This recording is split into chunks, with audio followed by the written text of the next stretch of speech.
Hello everyone, this is Divya Mishra. Welcome to our channel Yes You Can Divya Mishra.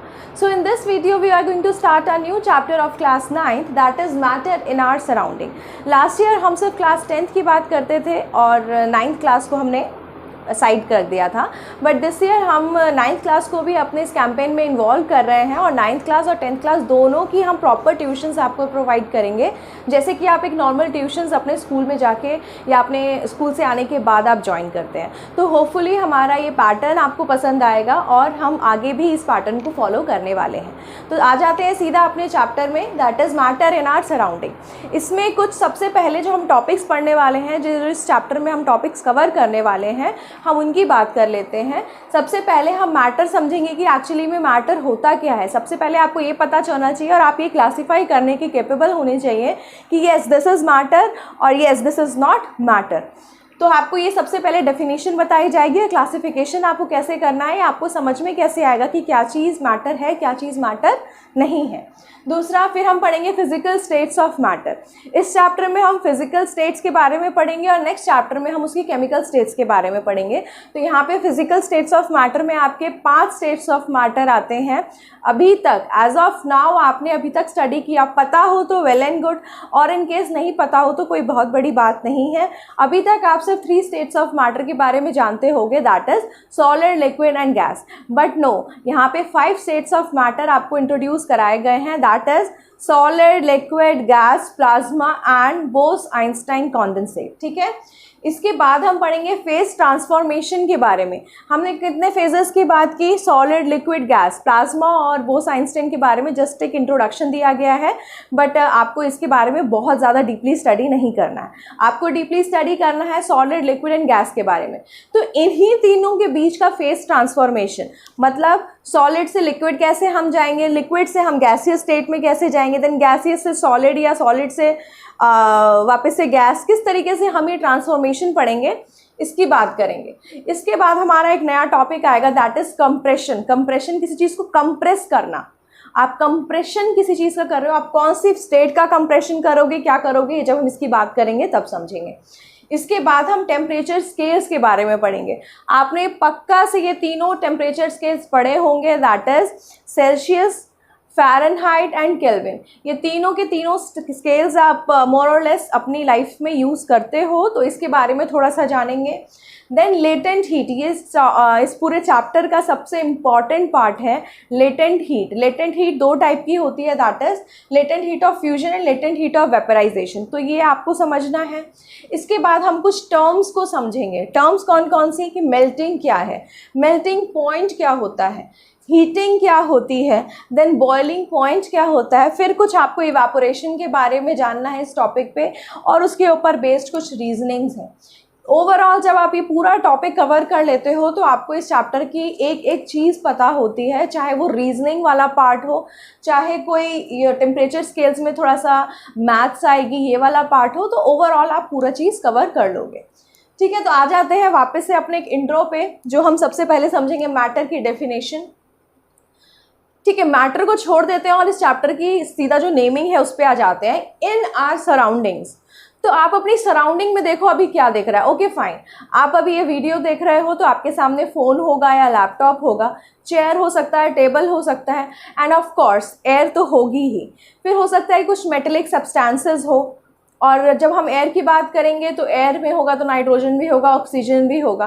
ठीक, ये सारी चीज़ें जो भी आप अपने सराउंडिंग्स में देख रहे हो वो एक मैटर है। एनीथिंग, अब इसकी एक डेफिनेशन सुन लो, that is anything that occupy space, जो एक स्पेस ऑक्यूपाई करे, and have mass is known as matter. ऐसी कोई भी चीज़ जो एक स्पेस ऑक्यूपाई करेगी और उसका कुछ मास होगा तो हम उसको बोलेंगे कि वो मैटर है। जैसे कि मैंने आपको बोला चेयर, टेबल, ये स्पेस ऑक्यूपाई कर रही है, इसका कुछ वॉल्यूम है। वॉल्यूम क्या होता है कि मैंने 1 लीटर की बॉटल ली, 1 लीटर की बॉटल में पानी में कितना डाल सकती हूँ, 1 लीटर पानी डाल सकती हूँ, तो वो उसका वॉल्यूम हो गया कि मैं किसी चीज़ में या किसी कंटेनर में कितना कुछ भर सकती हूँ, that is known as volume. तो आपको समझ में आ गया कि anything that occupy space and have mass is known as matter. अब एक चीज और है, एक कंडीशन और अप्लाई होती है कि उस वो the matter is made up of particles, वो पार्टिकल से मिलके बना होना चाहिए। तो ये समझ में आ गया। एक जो मोस्ट इंपॉर्टेंट इसमें एक एक स्टार की वाली जो बात है वो ये है कि it should be made up of particles. अब आपको कैसे पता चलेगा कि, अब देखो ये 3 कंडीशंस अप्लाई हो गई कि have volume, have mass, it should be made up of particles. अब आप बोलोगे कि मैम सब कुछ मैटर है, तो ठीक है, आज तो मैं स्कूल से आया तो मेरे एक फ्रेंड से मेरी लड़ाई हो गई, I am feeling so sad, ठीक है, तो क्या ये सैड वाली जो फीलिंग आ रही है आपको, क्या ये भी मैटर है? नो। आपकी जो सैड वाली ये फीलिंग है इसमें कोई पार्टिकल्स इन्वॉल्व नहीं है, इसलिए हर वो चीज़ जिसमें पार्टिकल्स इन्वॉल्व होंगे हम उसको बोलेंगे मैटर। इसीलिए हम एयर को भी मैटर बोल रहे हैं, क्योंकि आप सब जानते हैं कि एयर में आपको छोटे छोटे पार्टिकल्स देखने के लिए मिलते हैं, ठीक है। और तो अब हम जो ये ये मैटर है इसको हम क्या क्या कर सकते हैं, हम इसको टच कर सकते हैं, आप इसको फील भी कर सकते हो, बट फील कैसे वाला फील? ये पार्टिकल से रिलेटेड फील। जैसे कि आप छत पे गए, बहुत अच्छा मौसम है, बारिश हुई थी, आप छत पे गए, आपने देखा अरे ठंडी ठंडी हवाएं लग रही हैं, तो ये जो एयर दिख रही है आपको, ठंडी ठंडी जो हवाएं लग रही है, आप फील कर पा रहे हो इसको, क्योंकि जो एयर है वो पार्टिकल से मिलके बनी है, तो इसीलिए ये एयर को हमने मैटर बोला है, ठीक है। आप इसको स्मेल भी कर सकते हो, स्मेल भी कर सकते हो। आप घर आए स्कूल से, आपने देखा अरे मम्मी ने तो आज राजमा चावल बनाया, गेट में एंट्री की नहीं और आपको पता चल गया कि मैम मम्मा आज तो आपने राजमा चावल बनाया। ऐसा मेरे साथ भी होता था। तो जैसे ही मैं स्कूल से आती थी मुझे पता चल जाता था कि आज क्या बना है खाने में। तो ये कैसे पता चला आपको? क्योंकि उसकी जो स्मेल थी, जो स्मेल आ रही है जो एयर में, उसकी स्मेल गई, या कह सकते हो कि खुशबू गई, वो खुशबू जो गई तो उसमें उसके पार्टिकल्स थे छोटे छोटे, जिसकी वजह से आपको पता चल गया कि वो जो मतलब आज खाने में क्या बना है। या अगरबत्ती जो हम जलाते हैं भगवान के सामने सुबह शाम, तो आपको कैसे पता चल जाता है कि अगरबत्ती जल रही है? दूसरे रूम में भी पता चल जाता है। कैसे? क्योंकि उसकी जो स्मेल है वो आप तक पहुंची। वो आप तक कैसे पहुंची? क्योंकि उस अगरबत्ती के पार्टिकल्स छोटे छोटे उसके अंदर थे। इसलिए हम एयर को भी बोलते हैं कि वो भी एक मैटर है। फिर आप टच कर सकते हो, फील कर सकते हो, आप टेस्ट भी कर सकते हो। आप जब टेस्ट करोगे तो ऑफ कोर्स, आप जब टेस्ट करोगे तो उसमें भी उस चीज़, अब राजमा चावल खाओगे तो राजमा चावल के पार्टिकल्स तो उसके अंदर होंगे ही। अब वो खाओगे तो ऑफ कोर्स आप उसको टेस्ट भी कर सकते हो। तो अब आप फाइनली आपको ये चीज़ समझ में आ गई होगी कि क्या चीज़ मैटर है। मैटर होने के लिए have mass, have volume, fine, but it should be made up of particles. ये सबसे ज़्यादा नेसेसिटी चीज़ है जो आपको पता होना चाहिए, नेसेसिटी है। ओके, तो इसके बाद हम आते हैं अपने नेक्स्ट टॉपिक पे, that is physical states of matter. अब हमारा जो सेकंड टॉपिक है that is physical states of matter. Physical states of matter में आपको 3 चीज़ों के बारे में पढ़ना है, that is solid, liquid and gas. इसके अलावा जो 2 टॉपिक्स हैं वो हम बाद में डिस्कस करेंगे। तो सबसे पहले देख लेते हैं एक तरीके शेप से, मैं आपको समझाती हूँ कि किस तरीके की अरेंजमेंट होती है पार्टिकल्स की, क्योंकि हमें यही तो पढ़ना है कि पार्टिकल्स का अरेंजमेंट सॉलिड, लिक्विड, गैस में किस तरीके का है। क्योंकि पार्टिकल्स का अगर हम अरेंजमेंट पढ़ लेंगे तो उसकी जो प्रॉपर्टीज़ है वो अंडरस्टूड आपको है कि समझ में आ जाएंगी। तो सॉलिड की बात कर लेते हैं। तो सॉलिड का कुछ इस तरीके से अरेंजमेंट होता है। मान लो ये एक कोई सब्सटेंस है, ये एक लिक्विड है, ये एक गैस है। अब देखो पार्टिकल्स का अरेंजमेंट कैसा होता है। सॉलिड में जो पार्टिकल्स होंगे वो बहुत ज़्यादा क्लोजली पैक्ड होते हैं, बहुत ज़्यादा क्लोजली पैक्ड। इनके बीच में स्पेसेस के ज़्यादा चांसेस नहीं होते हैं, ये बहुत ज़्यादा क्लोजली पैक्ड होते हैं। इस तरीके से पार्टिकल्स के बीच में स्पेस ही नहीं है, देखो, ठीक है। पार्टिकल्स का अरेंजमेंट सॉलिड में कुछ इस तरीके का होता है। लिक्विड में कंपैरेटिवली आपको थोड़ा सा स्पेस देखने को मिलेगा, ठीक है। और गैस में तो एकदम ही स्पेशियस होते हैं पार्टिकल्स। पार्टिकल्स के बीच में बहुत ज़्यादा स्पेस होता है, ठीक है। आप सबसे पहले ये अरेंजमेंट को समझो कि ये जो सॉलिड के अंदर पार्टिकल्स होते हैं, पार्टिकल्स के बीच में स्पेस है ही नहीं। एक पार्टिकल को इधर से अगर उधर मूव करना हो तो जगह ही नहीं है, पार्टिकल मूव ही नहीं कर पाएगा। हाँ, लिक्विड में थोड़ी सी उसको मेहनत करनी पड़ेगी, बट वो चला जाएगा एक जगह से दूसरी जगह, एक कॉर्नर से दूसरी कॉर्नर में वो आराम से चला जाएगा। गैस में पार्टिकल्स के बीच में खूब सारा स्पेस है, वो इधर उधर पूरे में मूव ऑन इजीली कर सकते हैं। तो सबसे पहले हम बात करते हैं शेप की। अब एक बात बताओ कि अगर पार्टिकल्स के बीच में स्पेस है ही नहीं तो क्या जो वो सब्सटेंस होगा वो रिजिड नहीं होगा, उसकी एक प्रॉपर शेप नहीं होगी, क्योंकि पार्टिकल्स के बीच में स्पेस ही नहीं है, पार्टिकल्स तो मूव कर ही नहीं सकते। और अगर पार्टिकल्स मूव नहीं कर पाएंगे तो एक जगह से दूसरी जगह ट्रैवल करने का या जाने का ऑप्शन ही खत्म हो गया, तो सब्सटेंस क्या हो जाएगा, सब्सटेंस हो जाएगा रिजिड। तो इसीलिए शेप कैसी होती है, उसकी शेप होती है उसकी फिक्स्ड। हमेशा सॉलिड्स की जो शेप होती है वो आपको मिलेगी फिक्स्ड शेप होगी। अब क्योंकि इसके पार्टिकल्स के बीच में स्पेस है ही नहीं तो फिक्स्ड वॉल्यूम भी रहेगी। देखो अगर आज ये पेन है, ये पेन सॉलिड है, इसके बीच में स्पेस, मतलब मैं इसको चाहे शेप की बात करूँ तो शेप में उसको कितना भी तोड़ मड़ोड़ कर लूँ इसकी शेप नहीं बदल रही है, ठीक है। तो सब्सटेंस हो गया फिक्स्ड, क्यों, क्योंकि इसके पार्टिकल्स के बीच में स्पेस ही नहीं है। अब अगर मैं इसकी वॉल्यूम की बात करूं, मैंने इसका ऊपर का सरफेस हटा दिया और मैं चाहूँ इसके अंदर जितना मैं, मतलब मान लो पानी डालना है मुझे, मैं इसके अंदर अगर पानी डालना चाहूँ तो मैं चाहे यहाँ पे इसको लेटा के पानी डालूँ या मैं इसको खड़ा करके यहाँ पे इसमें पानी डालूँ, चाहे जो पानी मैं किसी भी तरीके से इसमें डालूंगी एक सेम वॉल्यूम पानी इसके अंदर घुसेगा। ये तो पॉसिबिलिटी है, इसके ज़्यादा इसके अंदर पानी मैं नहीं डाल सकती। मैं चाहूँ कि आज 1 लीटर पानी डाल दूँ इसके अंदर तो पॉसिबल है ही नहीं। क्यों, क्योंकि एक फिक्स्ड वॉल्यूम है इसका, ये वॉल्यूम इसका चेंज नहीं हो रहा है, ठीक है। मेरी बात समझ में आ रही है आपको। तो सॉलिड्स का फिक्स्ड वॉल्यूम होता है, फिक्स्ड शेप होती है। तो वॉल्यूम क्या हो गया इसका, फिक्स्ड। आप इसको कितनी भी कोशिश कर लो तो सॉलिड्स का वॉल्यूम चेंज नहीं हो सकता, बट अगर आप तोड़ ही दोगे, आप उसके अंदर एक्स्ट्रा ऑर्डिनरी प्रेशर अप्लाई कर दोगे तो फिर तो वो चीज़ टूट जाएगी, वो एक डिफरेंट केस हो गया।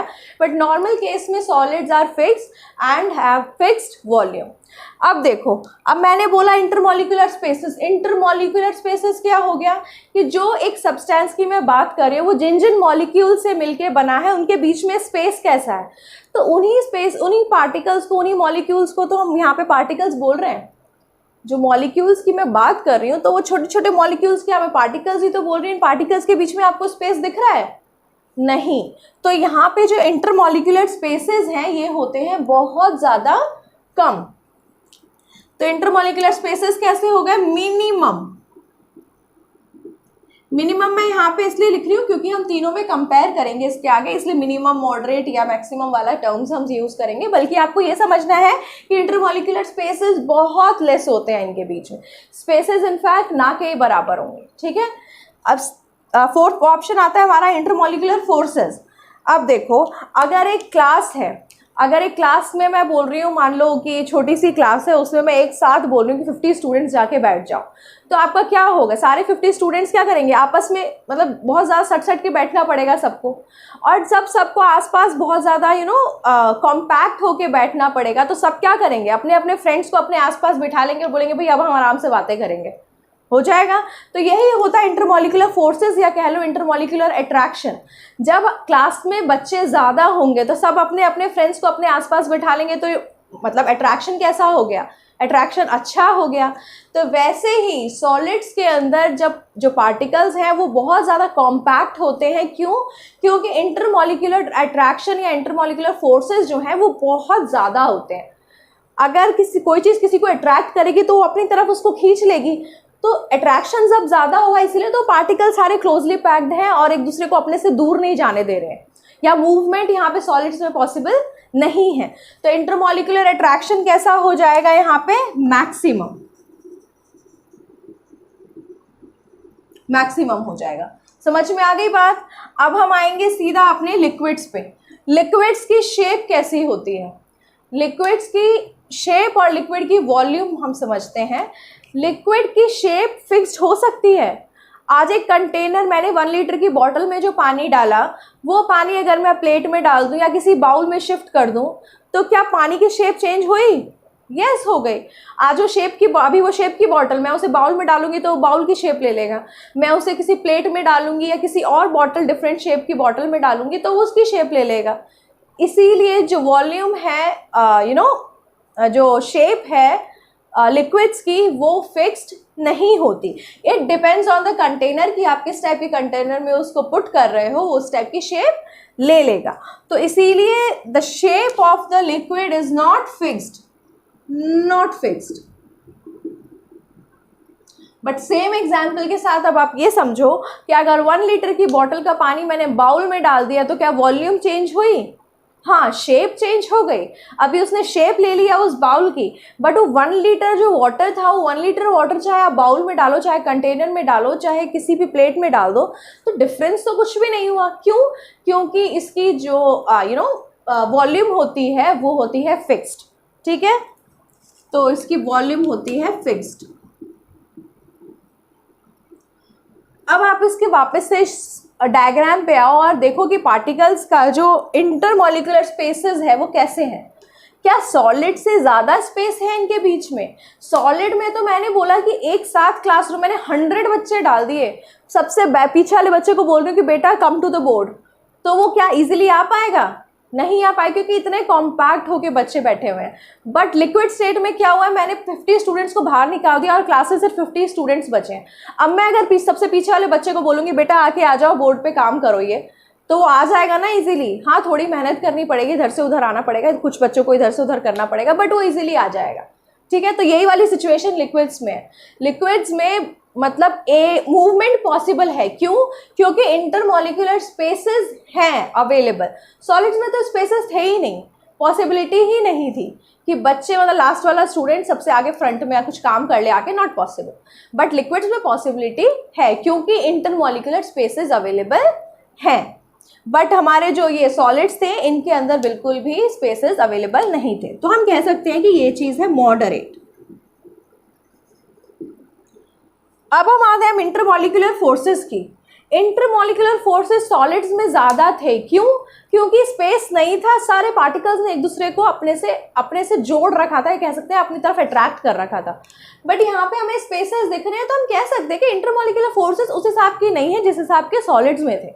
यहाँ पे इन दोनों के बीच में स्पेस है, मतलब अट्रैक्शन है, लेकिन उतना अफेक्शन या उतना अट्रैक्शन नहीं है। तो यहाँ पे जो इंटरमॉलिक्यूलर फोर्सेस भी होते हैं वो सॉलिड के कंपैरिजन में क्या होते हैं? मॉडरेट।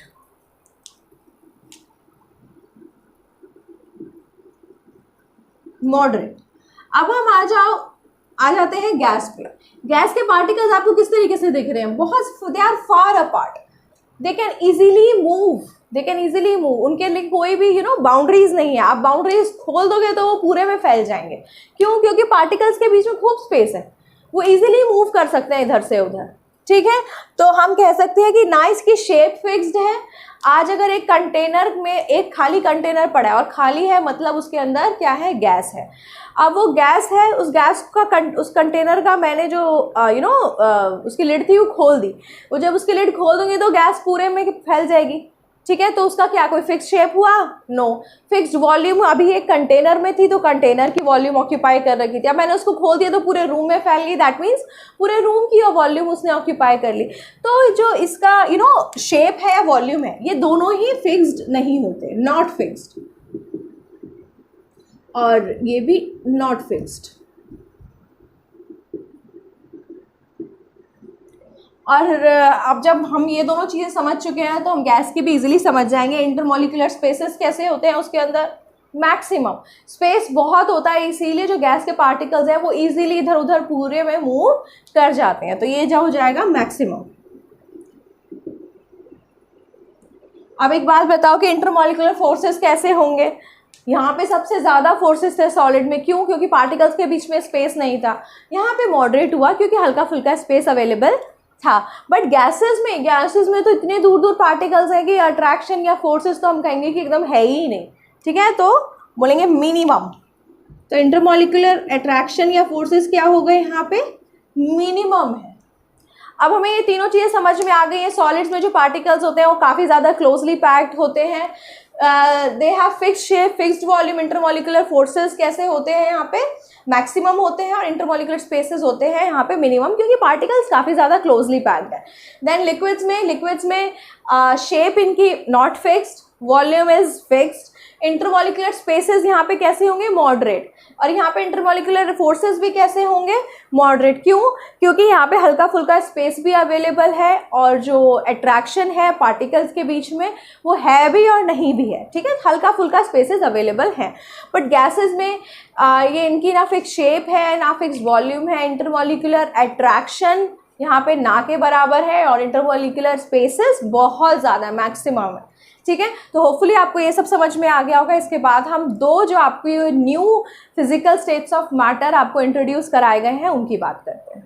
जो नेक्स्ट हमारे ये 2 स्टेट्स ऑफ मैटर रह जाते हैं वो है प्लाज्मा और बोल्स-आइंस्टाइन कंडेंसेट। इनका एक इंट्रोडक्शन, एक ब्रीफ सा इंट्रोडक्शन सिर्फ आपको दे रखा है NCERT में, तो इसके लिए ज़्यादा काफ़ी डीपली स्टडी करने की ज़रूरत नहीं है, बस एक हल्का फुल्का एक इंट्रो सा पता होना चाहिए आपको। तो प्लाज्मा पे आते हैं। Plasma the state consist of super energetic particles. ये जो प्लाज्मा वाला स्टेट है ये आपको उस जगह मिलेगा जहाँ पे टेम्परेचर बहुत ज़्यादा हाई है, इतना ज़्यादा हाई है जो आटम्स हैं वो आपके स्प्लिट हो चुके हैं इलेक्ट्रॉन्स में या फिर हम कह सकते हैं आयंस में। तो the mixture of electrons and ions is known as, ऐसी स्टेट जहाँ पे मिक्सचर ऑफ इलेक्ट्रॉन्स और आयंस होगा उस स्टेट को हम बोलेंगे plasma. So plasma is the mixture of electrons and ions. ये आपको नेचुरली कहाँ मिलेगा स्टेट, ये नेचुरली स्टेट आपको मिलेगा जहाँ पे टेम्परेचर काफ़ी ज़्यादा है। तो सोचो कहाँ ज़्यादा, बहुत ज़्यादा टेम्परेचर होता है, that is sun and stars. यहाँ पे टेम्परेचर काफ़ी ज़्यादा होता है और वहाँ पे प्लाज्मा स्टेट अवेलेबल होती है। और ये दोनों ही जो स्टार्स और सन है ये दोनों ग्लो करते हैं। क्यों? क्योंकि इनके अंदर ये प्लाज्मा स्टेट प्रेजेंट है। अब एक क्वेश्चन आता है, क्या अर्थ पे भी हम ये प्लाज्मा स्टेट देख सकते हैं? तो यस, हम देख सकते हैं। कैसे? कि आपने किसी को electricity, by passing electricity through a gas at low temperature, आपने क्या किया है कि एक गैस पे इलेक्ट्रिसिटी को पास कराया है। इस तरीके से आप ये प्लाज्मा की स्टेट अर्थ पे बना सकते हो और इनफैक्ट यहाँ पे है भी प्रेजेंट। इसके एग्जांपल है फ्लोरेसेंट ट्यूब्स और आपके जो नियॉन बल्ब्स होते हैं, ये जो सारे दोनों बल्ब्स हैं इसमें प्लाज्मा स्टेट ही अवेलेबल होता है। प्लाज्मा स्टेट डेवलप किया जाता है और फाइनली वो ग्लो करते हैं। वो भी क्या करते हैं, दोनों चीज़ें ग्लो करती हैं, जैसे कि स्टार और सन ग्लो करते हैं। तो ये स्टेट हम अर्थ पे भी बना सकते हैं और ये प्लाज्मा स्टेट वैसे भी नेचुरली भी और आर्टिफिशियली दोनों तरीके से आपको देखने को मिल सकता है। इसके बाद नेक्स्ट आता है आपका बोस-आइंस्टाइन कंडेंसेट। यहाँ पे बोस, ये SN बोस है, सत्येंद्र नाथ बोस, और ये आइंस्टाइन को तो सभी एल्बर्ट आइंस्टाइन है। तो 1920 में सबसे पहले बोस ने सोचा कि एक 5th स्टेट, ये तो आपकी 4th स्टेट ऑफ मैटर होगी, solid, liquid, gas and plasma is the 4th state of matter.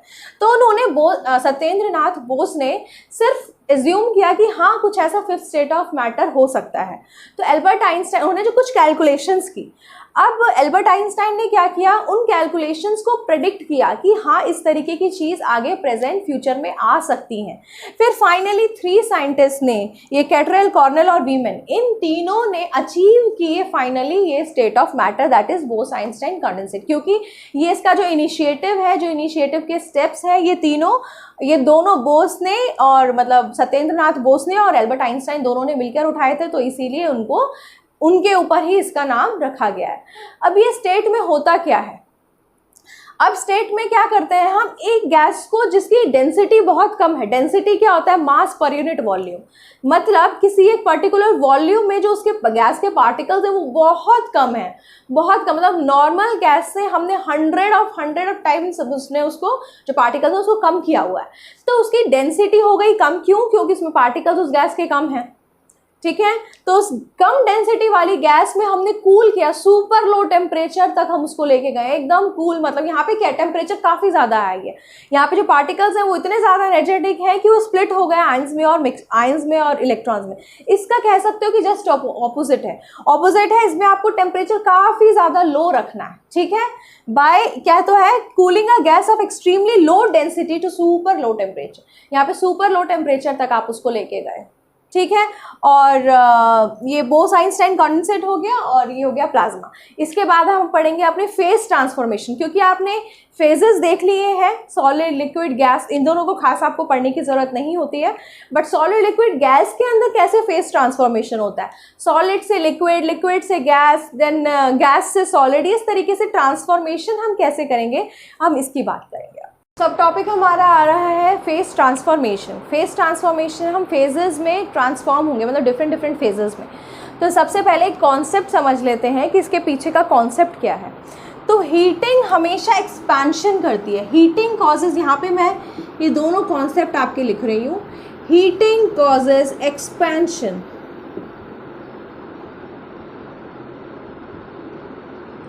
और कूलिंग कॉजेज कॉन्ट्रैक्शन।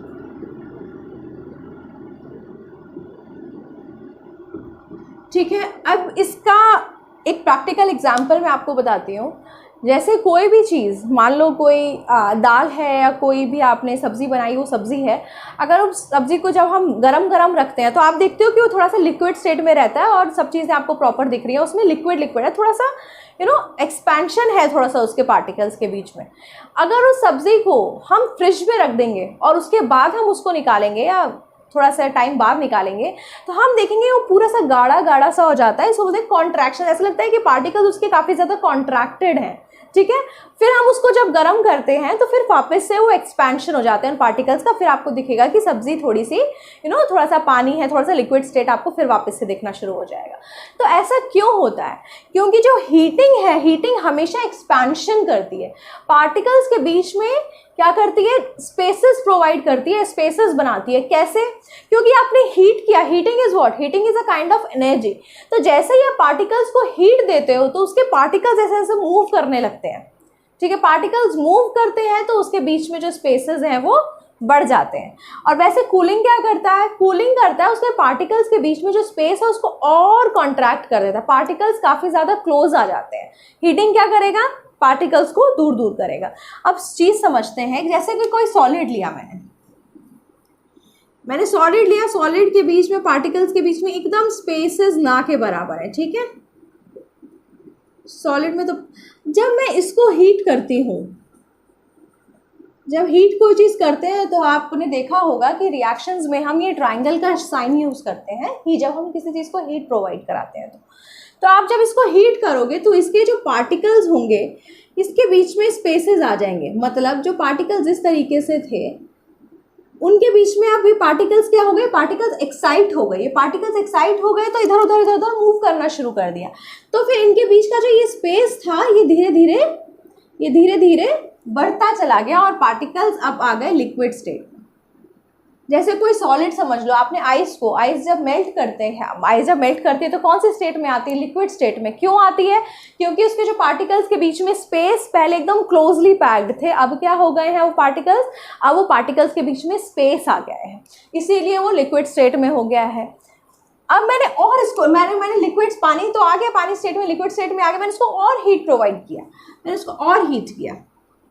तो अब इन पार्टिकल्स के बीच में जहाँ इस तरीके के पार्टिकल्स थे उनके बीच में और स्पेस डेवलप होने लग गया। ये और स्पेस जब डेवलप होने लग गया तो अब पार्टिकल्स कैसे आ जाएंगे? अब किससे हो जाएंगे? ये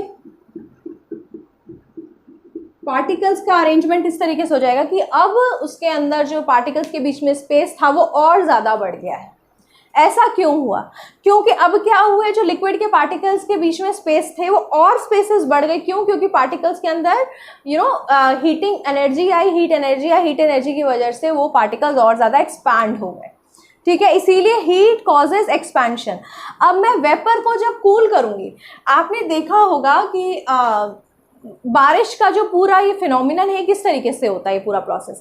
ये जो पानी है वो पानी वेपोरेट होता है तो कौन सी फॉर्म में आ जाता है? गैशियस फॉर्म में, दैट इज वाटर वेपर। अब वो वाटर वेपर ऊपर जाके क्या होता है? कूल होता है और क्या बन जाता है? पानी। और फिर फाइनली क्या होता है? रेनिंग होती है। तो गैशियस स्टेट मतलब वाटर वेपर कौन सी स्टेट हुई? Gaseous state. गैशियस स्टेट से वापस से लिक्विड स्टेट में गया, किस प्रोसेस से? कूलिंग से। क्यों? क्योंकि कूलिंग करती है कॉन्ट्रैक्शन। गैशियस जो वाटर वेपर होगा उसमें जो पार्टिकल्स होंगे काफ़ी ज़्यादा दूर दूर होंगे।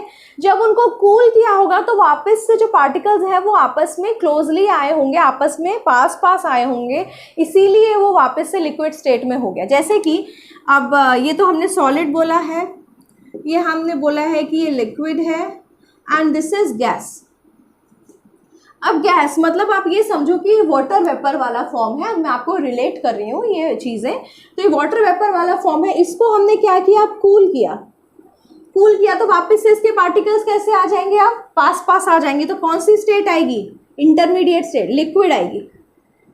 लिखा भी हुआ है ना, तो आएगी कौन सी स्टेट, लिक्विड। अब लिक्विड को मैंने और कूल किया, अब पानी को आपने फ्रिज में रख दिया, पानी को आपने फ्रिज में रख दिया तो ये क्या हुआ, अब फिर से ये सॉलिड फ्रीजर में रख दिया तो और क्या हो गया, ये और ज़्यादा पार्टिकल्स इसके क्लोज आ गए। पहले यहाँ पे पार्टिकल्स दूर दूर थे, ठीक है, फिर पार्टिकल्स क्लोज क्लोज आ गए, ठीक है। अब यहाँ पे पार्टिकल्स एकदम क्लोज आ गए हैं, क्यों, क्योंकि आपने कूल किया है एंड कूलिंग कॉजेज कॉन्ट्रैक्शन। एक बार मैं आपको ये और रिपीट करके बता देती हूँ। देखो, हीटिंग कॉजेज एक्सपेंशन। एक्सपेंशन मतलब क्या, पार्टिकल्स के बीच में स्पेस को और बढ़ा देगा। तो यहाँ पे क्या हुआ, सॉलिड के पार्टिकल्स के अरेंजमेंट में जब स्पेसेस आ जाएंगे तो वो लिक्विड बन जाएगा। लिक्विड से भी ज़्यादा स्पेसेस जब आ जाएंगे तो गैसियस बन जाएगा। फिर मैंने उस गैस को जब कूल किया तो मेरा ये लिक्विड स्टेट में आ गया, पार्टिकल्स थोड़े से पास आए। फिर पार्टिकल्स जब मैंने और कूल किया तो पार्टिकल्स और पास आ गए और आ गई मेरी सॉलिड स्टेट। समझ में आ गई बात। तो आपको ये दो कॉन्सेप्ट याद होने चाहिए कि that is heating causes expansion and cooling causes contraction. तो यहाँ पे हमारे पास सॉलिड है जहाँ पे पार्टिकल्स काफ़ी ज़्यादा क्लोजली पैक्ड हैं। लिक्विड यहाँ पे पार्टिकल्स में बीच में स्पेसेस हैं, मॉडरेट हैं स्पेसेस, और गैस के बीच में बहुत ज़्यादा स्पेसेस हैं, ठीक है। सबसे पहले हम समझते हैं कि सॉलिड से हम लिक्विड स्टेट में कैसे जाते हैं। सॉलिड से लिक्विड स्टेट में हम कैसे जाते हैं, मैंने आइस अगर बाहर रख दिया और मैं चाहूँ कि वो लिक्विड स्टेट में हो जाए चेंज, तो हो जाएगी। कैसे किया, ये एटमॉस्फेयर हीट से आपने हीट प्रोवाइड की इस तरीके से, तो क्या हो गया, ये हम सॉलिड से लिक्विड स्टेट में कैसे जा सकते हैं, हीटिंग से। हीटिंग कह सकते हैं या हम उसको कह सकते हैं कि मेल्टिंग है। मेल्टिंग है बेसिकली, उसने एटमॉस्फेरिक हीट से या आपने हीट प्रोवाइड करी उस तरीके से वो उस स्टेट में जा सकती है। इसके बाद लिक्विड से हम गैस स्टेट में कैसे जा सकते हैं। मान लो कि मेरा कोई सॉलिड था, वो लिक्विड स्टेट में आ गया, अब मैं चाह रही हूँ कि मैं उसे गैसियस स्टेट में ले जाऊँ, तो मैं उसको क्या करूँगी, मैं उसको कर दूंगी वेपोराइजेशन। वेपोराइजेशन, ठीक है। अब मैं चाह रही हूँ कि मैं लिक्विड स्टेट से सॉलिड स्टेट में जाऊँ। मेरे पास पानी पड़ा हुआ है, अब मैं चाह रही हूँ कि वो आइस में चेंज हो जाए, तो मैं क्या करूँगी, फ्रीज़र में डाल दूँगी। इस प्रोसेस को क्या बोलते हैं, फ्रीजिंग। तो अगर मेरे को यहाँ से यहाँ जाना है तो मैं इसको बोलूँगी फ्रीजिंग, ठीक है।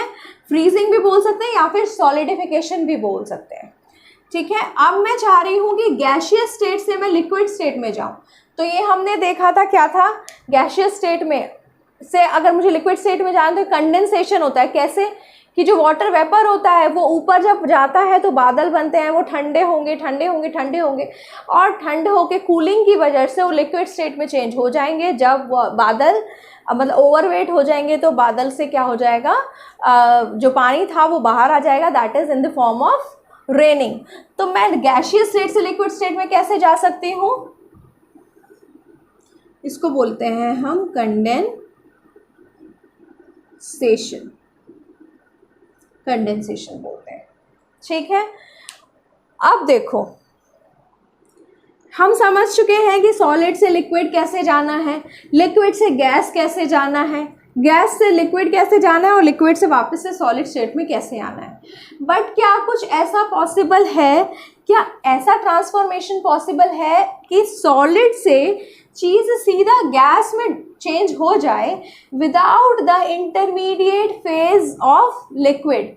क्या ऐसा पॉसिबल है कि सॉलिड स्टेट से कोई चीज़ सीधा गैसियस स्टेट में चेंज हो जाए और वो अपनी इंटरमीडिएट स्टेट जो दैट इज लिक्विड स्टेट उसमें वो ना आए?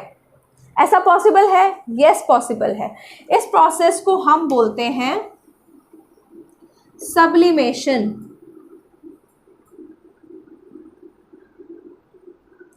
और उल्टा भी पॉसिबल है, इसको हम बोलेंगे डीसब्लिमेशन।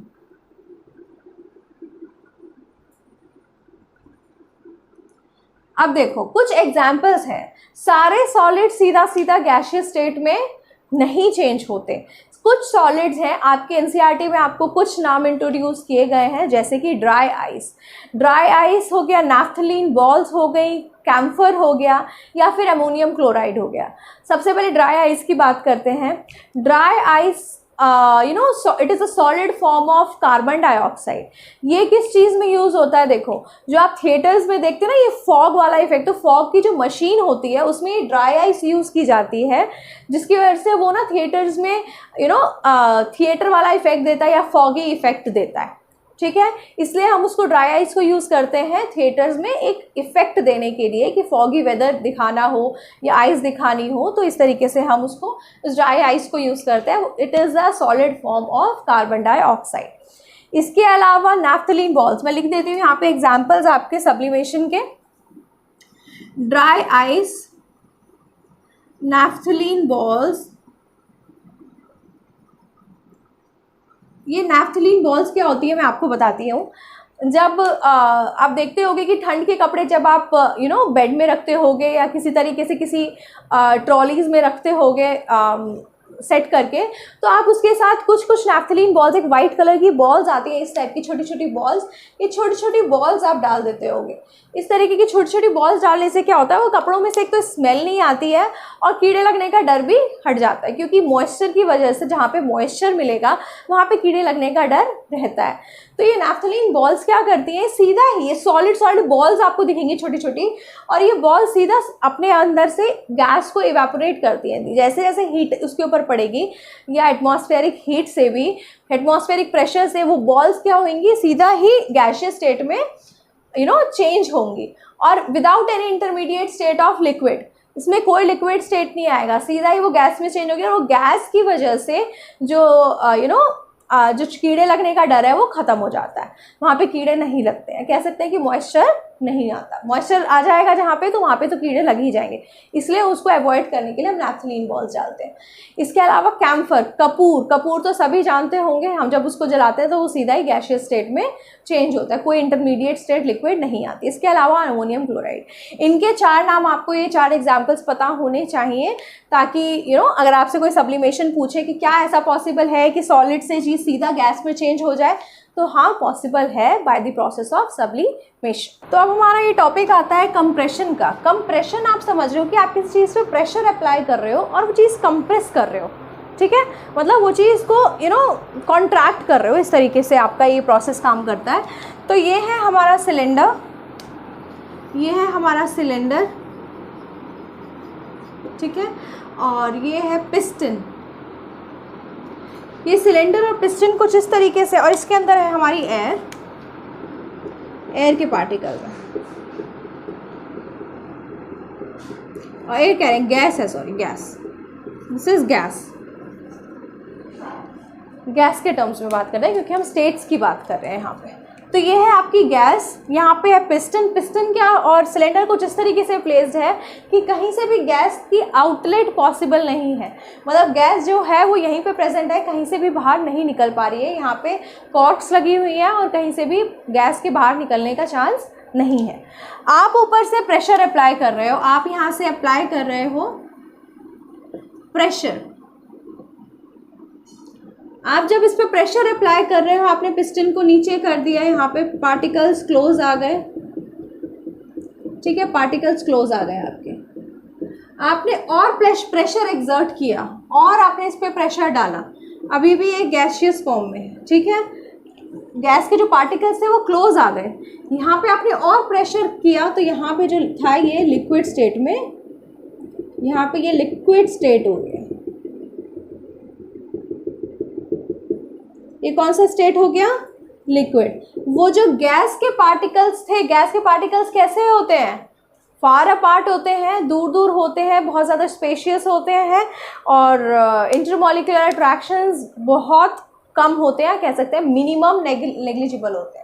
बट उनको जब आपने कंप्रेस किया तो पार्टिकल्स आ गए और ज़्यादा क्लोज, फिर आपने और प्रेशर अप्लाई किया तो ये पार्टिकल्स और ज़्यादा क्लोज आ गए और स्टेट में हो गया चेंज, दैट इज ये हो गया change in a liquid state.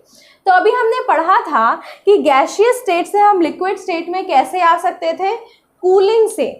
Gaseous state से आपको अगर लिक्विड स्टेट में जाना है तो हम क्या कर रहे थे, कूलिंग। बट अब आपको ये भी समझ में आ गया कि गैसियस स्टेट से हम लिक्विड स्टेट में जा सकते हैं थ्रू कंप्रेशन ऑल्सो। आप कंप्रेस करके भी चीज़ों को गैसियस स्टेट से लिक्विड स्टेट में चेंज कर सकते हो।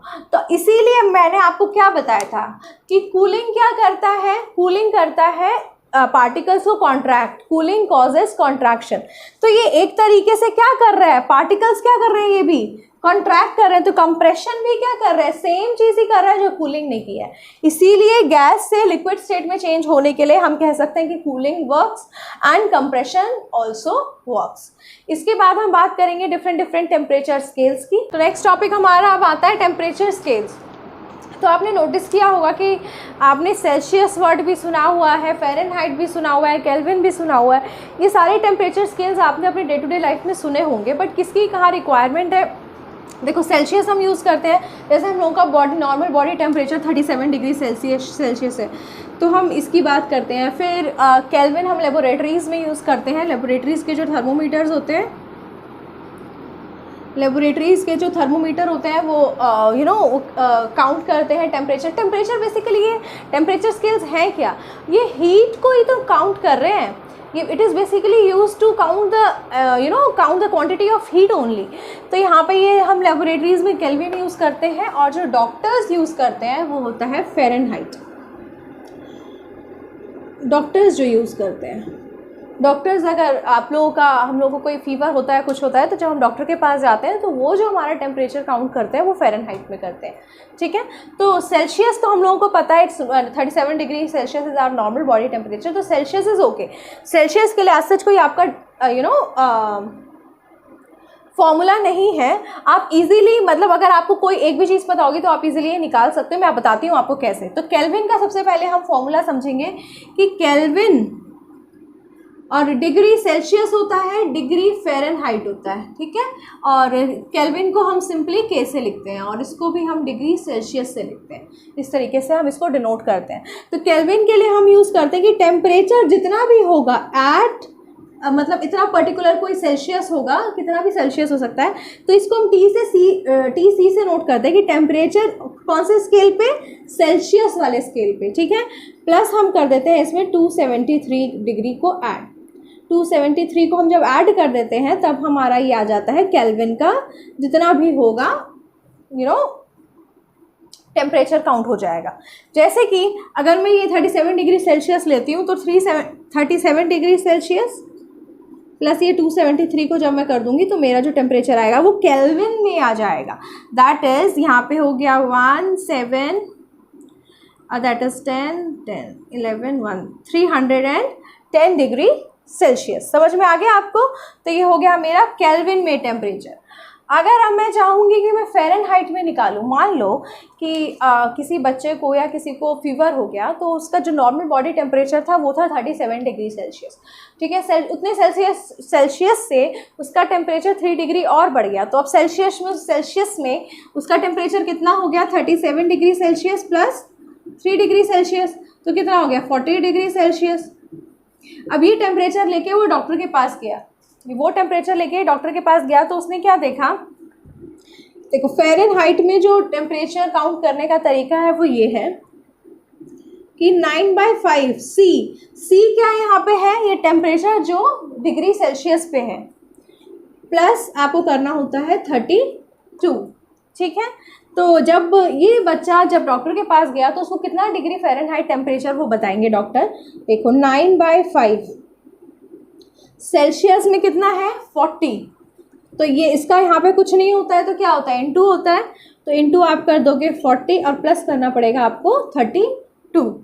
तो 5 8 ज़ा 40, 9 8 ज़ा 72 और प्लस 32। तो इस बच्चे को जब डॉक्टर चेक करेगा तो उसका टेम्परेचर आएगा 104 डिग्री सेल्सियस। मतलब नॉर्मल बॉडी टेम्परेचर जो था आपका 37 डिग्री सेल्सियस था, उससे 3 डिग्री सेल्सियस आपका और बढ़ गया टेम्परेचर, तो 40 डिग्री सेल्सियस हो गया। बट ये बच्चा जब डॉक्टर के पास जाएगा और डॉक्टर उसका थर्मोमीटर से चेक करेंगे टेम्परेचर, तो वो बताएंगे कि इसका टेम्परेचर 104 डिग्री फ़ारेनहाइट है। तो आपको सबसे पहले ये पता होना चाहिए कि कौन से वाले टेम्परेचर स्केल का एप्लीकेशन कहाँ पे है, मतलब जैसे ये लेबोरेटरीज में यूज़ होता है, ये डॉक्टर्स यूज़ करते हैं, ये पता होना चाहिए। प्लस आपको ये फॉर्मूलाज पता होना चाहिए। अगर आपको यहाँ पे मान लो आपको केल्विन पता है और केल्विन से आपको फ़ारेनहाइट निकालना है, तो आप केल्विन अगर आपको पता होगा तो इजीली आप -273 करके डिग्री सेल्सियस मतलब टेम्परेचर एट डिग्री सेल्सियस निकाल सकते हो। फिर वो डिग्री सेल्सियस आप यहाँ पे यूज़ कर सकते हो। मतलब ये क्या है कि बाय हुक और बाय क्रूक अगर आपको कोई एक भी चीज़ पता है तो आप बाकी चीज़ें इजीली निकाल सकते हो। तो इसके ऊपर बेस्ड कुछ आपको न्यूमेरिकल्स मैं अपना नेक्स्ट क्लासेस में कराऊंगी, तो आपको डरने की कोई बात नहीं है, ये सब बहुत आसान होता है, वो चीज़ें काफ़ी आसान है, इजीली हो जाए।